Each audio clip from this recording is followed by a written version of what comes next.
First, I want to say that it's normal to be afraid. It's normal. It's part of the human experience. For you and I to be afraid in any circumstance that is out of our control is normal, and God knows that. That's why God has told us in the scriptures, be not afraid, more than any other command in the scriptures. He knows that we are fearful and that our hearts are very much driven by a sense of fear.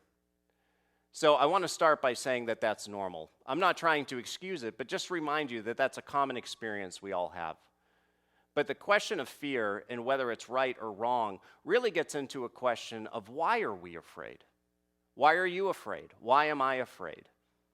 It reminds us first that we are not in control. We're fearful because we can't control things. We can't control whether or not, as much as we try, whether or not this virus will actually get us.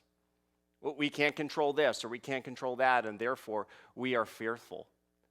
But fear becomes a problem when it keeps us from doing what we ought to do. So if fear is keeping you from loving others the way that God has called you, then at that moment you've got to ask, has this fear caused me to disobey God's law? Or fear, on the other end, might cause you to do something that completely disobeys God's law.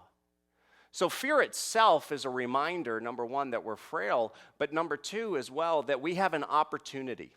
We have an opportunity when we're afraid to put our faith and trust in the Lord Jesus Christ.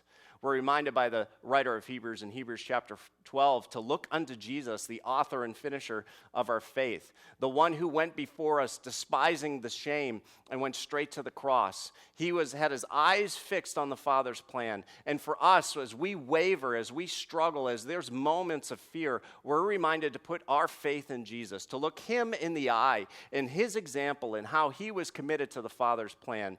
And though we may be fearful of what that might bring, we can still move forward to follow Jesus. So when you feel this fear in your heart, be reminded of, okay, I'm not in control, but I have an opportunity now to trust the Father who is in complete control, which means that the thing I might fear the most, I don't have to, but I can move forward the way that God has called me to.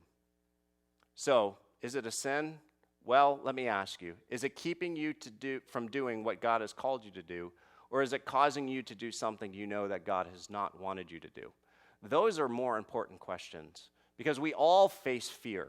The question is, what do we do with our fear?